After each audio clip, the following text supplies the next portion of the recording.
Hello, everybody, and welcome back to another episode of Xenoblade Chronicles Definitive Edition.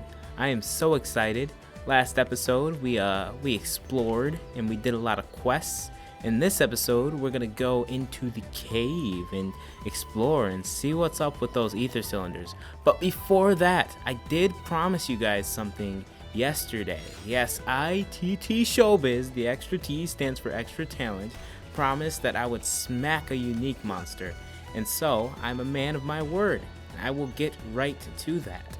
Also, while we were off screen, I ended up buying some armor and like weapons and stuff because we do have to be prepared for Tefra Cave, like we said yesterday. Let me show you what our party is looking like. So I got this cool, like really cool Imperial armor set for Ryan, and I also got it for Shulk. But oh, look at Shulk, my boy's styling. If only that sword didn't look so like non-futuristic. It really doesn't vibe with the outfit. But they added a really cool feature in this game where you can control how the armor actually looks. So I could set this if I wanted to. I could set Ryan to be naked, and so we got naked Ryan. And so if I really wanted to, I could get my boy, let's see, naked Shulk. But I'm probably not going to, just because there's different parts in this game that are pretty darn serious, and that really would look out of place. But I said we're going to do some playing as Fiora. Oh, I didn't show you guys Fiora. Ew. I'm not sexist, I promise. Fiora is out here styling. Her daggers, see, they do not look out of place. They got the nice silver shine. She got the hair and the bow, white ribbon. She looks ready for action. Okay.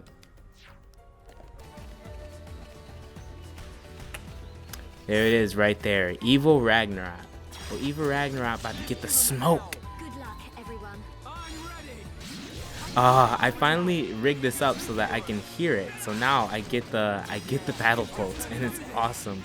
And also, I can't believe I did not mention You Will Know Our Names, the re-record. Oh my goodness, it sounds amazing. Let's topple this guy. Wail away at it for a while.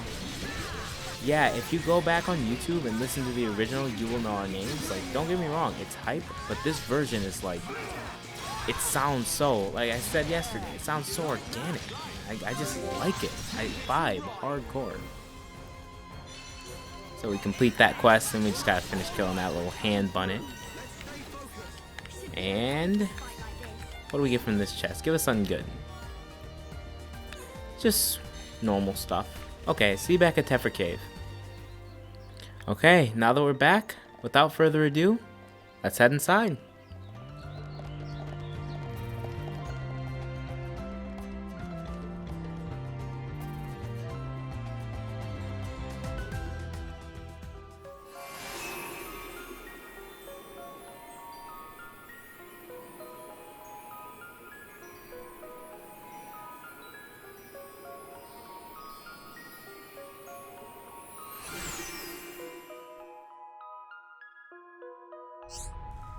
Okay, so this is basically explaining the different kinds of monsters. The ones that have the little eye over it will attack you if they see you. The ones that have the Wi-Fi looking things will attack you if they hear you. And then there's one more other kind, but we won't be encountering those for quite a while. So I guess we need those for a quest. So let's kill some of these monsters. The Willow Bunnies. These should be really easy battles because we're way higher level than these guys. So Fiora has Power Smash. That hits from behind. It's kind of like backslash, but not really. Or it's backslash, but not backslash. It's like Fiora's version of backslash. Her talent art is Butterfly Step. It's a 4-hit combo. Watch this. About to wreck this guy. Just dead. Yeah. What do you call it? Butterfly Step is a strong art. Very strong art, actually. And I'll showcase the rest of her arts the next fight we get in, which will be coming up soon. And also, I want to give you guys a chance to hear You Will Know Our Names, like the extended version. So this should be a pretty tough fight. In fact, I don't even think I can take this. As we learned from yesterday, unique monsters are tough. But, you know what? I'm going for it anyway. Okay, so she also has Screw Edge, which inflicts break. And then she has Lacerate, which inflicts bleed. And finally, we mentioned a status called Daze yesterday. And so when an enemy is toppled, I think Ryan just toppled it. He was supposed to topple it. Oh boy. When an enemy is toppled, I can daze that enemy to do like damage. And when an enemy is dazed, I don't get any aggro from arts. Okay, let's get this chain attack going. I wish I was behind the enemy. I'm going to use Lacerate because it inflicts bleed, so I'll get that damage over time. Oh, I'm behind it. Backslash, of course, with Shulk. And let's get, since we have multiple enemies, I'm going to do War Swing. Give me another attack. No. Also, one thing that I neglected to mention last time as well is that, oh, what happened? Oops. Oh, no, I'm about to die. Oh, no. Oh.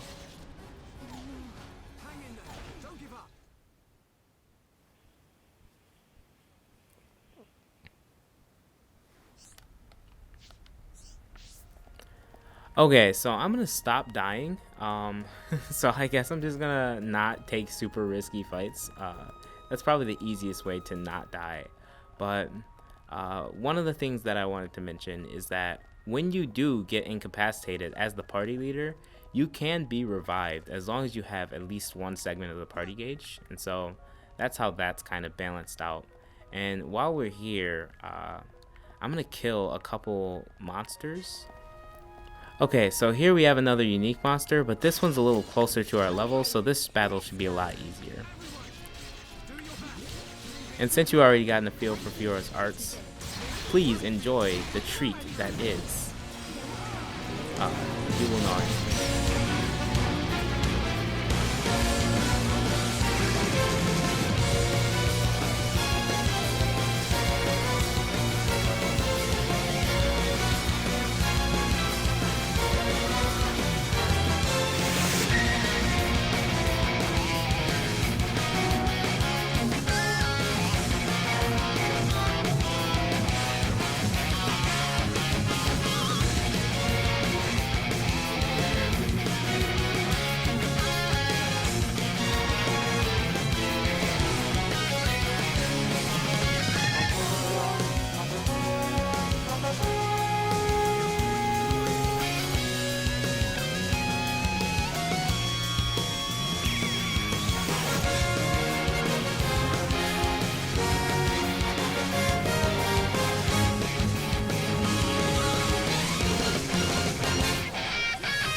Hope you enjoyed that. Honestly, yeah, that's one of the most underrated, like personally, I really underrated that song the first time I played Xenoblade Chronicles. But like the more I go through it, later in the game, some of these battles get long. Like you might have 10-15 minute battles sometimes against really, really tough unique monsters, like very late game. So you just hear that song going, and like when you think you're about to die, it's like, it's my last chance, and then that song kicks on and you're like, oh yeah, let's go, I can do this, we can definitely do this, just like Shulk said.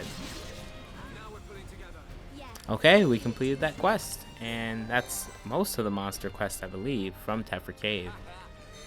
And we just have one Iron Bunniff to deal with. Shouldn't be a problem. Butterfly Step will take it out. I love Fiora, bro. Do you see how she is slaying these monsters? Like, absolutely slaying. And, like, she looks good doing it. Just saying. You know, just saying. Okay. So, we got a quest coming up. Or not a quest, a cutscene. So, I'ma shut up. Magma Ruins.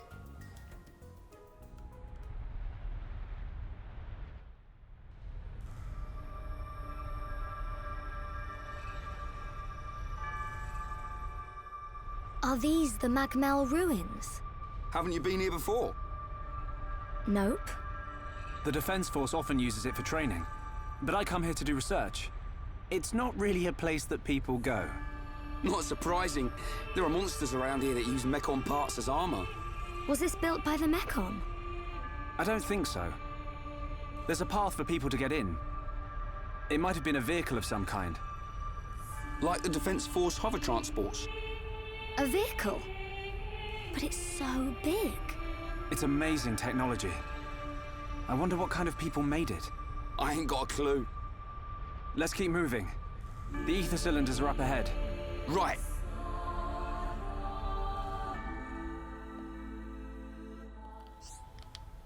Oh, it just tells us about skip travel. Interesting. One of the coolest things about Xenoblade Chronicles is, of course, the story. And that's one of the things that is not underrated. The story gets a lot of praise, pretty much universally, from everyone who actually plays the game, because it's a great story. But one of the things I'm noticing early game is just the way they world build is incredible. Because I've been focusing a lot on One Piece recently, and I'm actually I have a One Piece script in the works. Is why I believe it's the greatest story ever told, and I'm hoping to release that as soon as possible. But one of the big aspects of it is world building. So since I've been focused on world building recently, I've definitely been thinking about, as I'm watching these cutscenes, how they actually handle the world building, and it's really excellent in a word. Just the way they introduce these mysteries, this is a vehicle of some kind, but who built it, we don't know. And also the music is very atmospheric, and so just different elements like that really make it stand out. It won't open now. Okay, cool beans. And here we got those Mel lizards that we needed for a quest. This is what Fiora was so worried about, yet they're only level 5. Although that's the wall-side Grinwy that we're supposed to take out, and that might actually complicate things. Okay, one of the worst things, the only thing worse than in Xenoblade, there's a couple things that you absolutely do not want to do when you're fighting.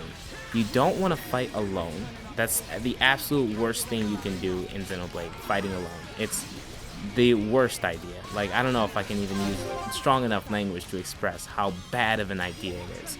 But the second worst thing you can do is fight incredibly large groups of enemies.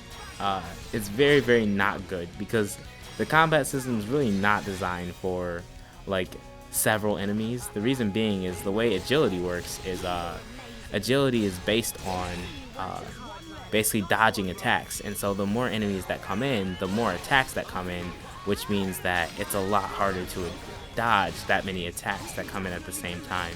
And so there's actually some realism to it in that regard. But yeah, it's fine if they're really low level. We're twice the level of those Mel lizards, so I figured we'd be fine. But if they were level 8, then we might have died. And as you can tell, I'm not the best at not dying. So we got this guy on the ropes. We're just going to use the chain attack and finish it off. And so another thing that I didn't mention about chain attacks is that if you look in the right corner of the screen, not right corner, but to the right, you can see a multiplier. So you see that I'm using a lot of the same color arts. That's because if you use the same color, the multiplier goes up. So instead of Hammer Beat doing normal damage, it does 3 times the amount of damage. That's a lot of damage! So that's the advantage to using a multiplier. And what do we get from the big chest? Jackknives, bouncer knives. I don't think the jackknives are any better than what we have now. So since we leveled up quite a bit, next time we get a chance, hit a landmark, I'm actually gonna skip travel back to the beginning. Oh, I got a kneecap rock. That item is super rare. 2 Okay, they must have made it a lot less rare. 3 kneecap rocks? Yeah, they definitely changed the coding on that, because that item was a pain in the butt in the first game. But yeah, next time we hit a landmark, I'm gonna go back and fight that first unique monster, take it out, It looks like we're coming up on a cutscene, so time for me to go quiet.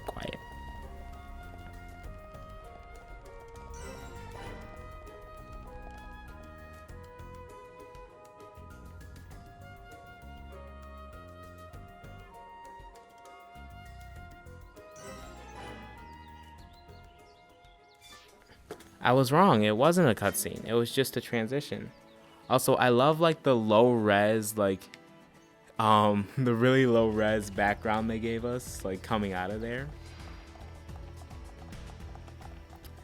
Oh, if you can see, we can see the colony from here. And this is another great thing about Xenoblade. There's a lot of times like that you can see areas from other areas. And honestly, I think it's an underappreciated factor in video games as a whole. But yeah, because we're moving up the body of Titans, like there's certain things that you would expect. Like if you're moving upwards, once you get to a certain point and look down, you expect, oh, I should be able to see this area. And a lot of times that's true.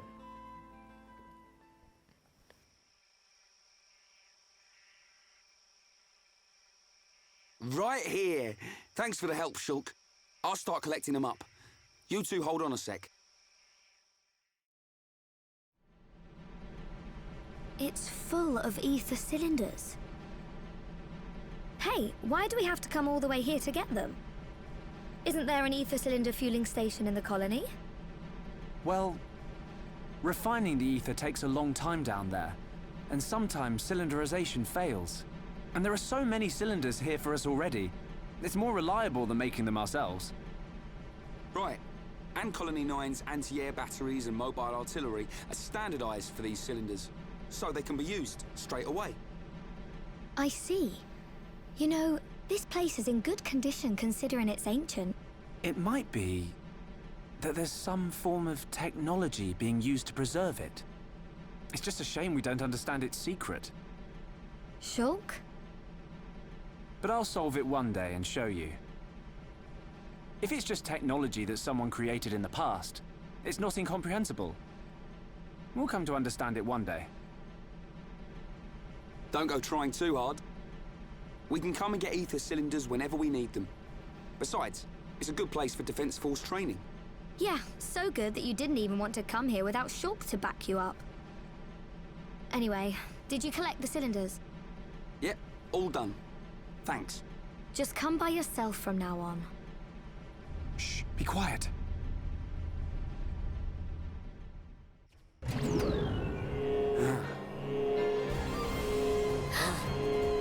they Mechon?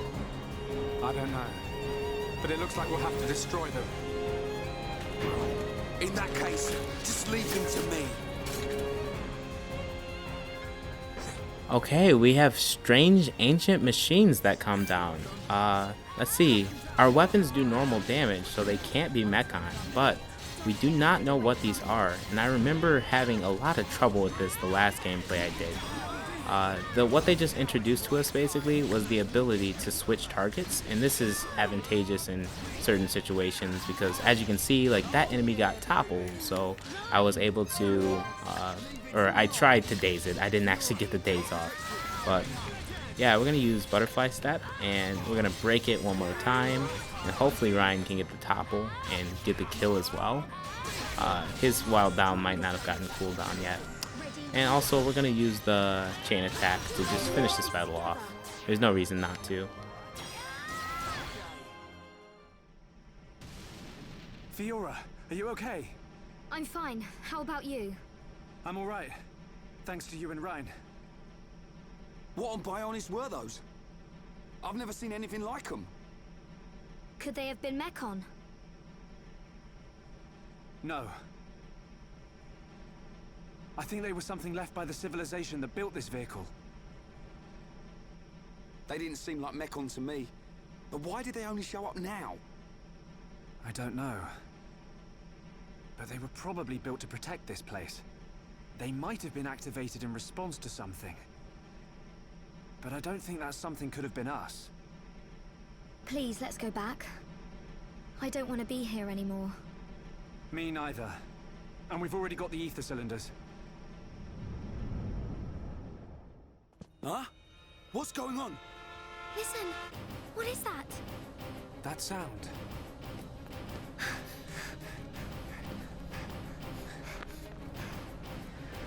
In the sky! Oh, it's a... This can't be. No way.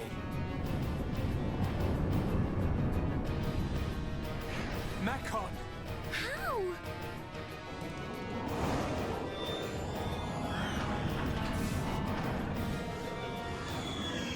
Didn't my brother destroy them all a year ago? Could that defense mechanism have responded to the Mechon? Let's get back to the colony. Come on.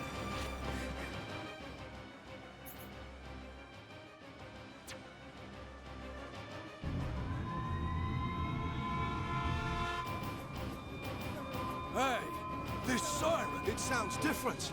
Yeah, isn't this siren too? It can't be. The Mechon. One large Mechon, 10 carriers, and an unknown number of units emerging from the carriers. You idiots! Why didn't you see this lot until they were right on top of us? But sir, we thought the Mechon had all been wiped out. Ah! Oi! What's happening? Respond! Anti-air batteries 1 to 3. Why aren't my targeting systems online? Don't let a single one into the colony! Assemble everyone who can fight. Evacuate the civilians to the shelter. Get a move Yes, on! sir. Fire at will!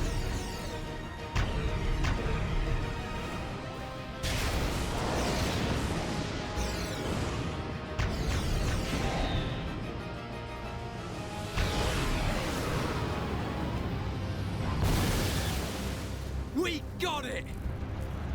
No, wait! What the? Our weapons don't work on them at all!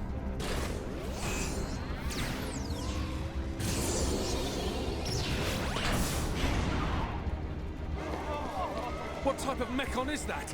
I've never seen one like it. You slackers, fire! Shoot it down!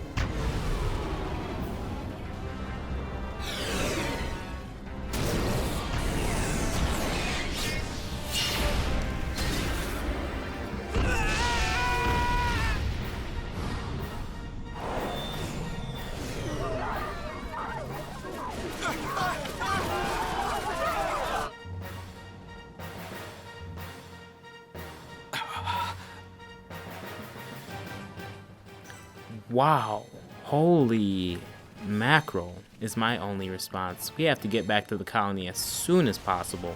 This was getting super long, so I decided to split it into 2 parts. Sorry about the awkward cut, but come back tomorrow for part 2, and I hope you guys have a great day.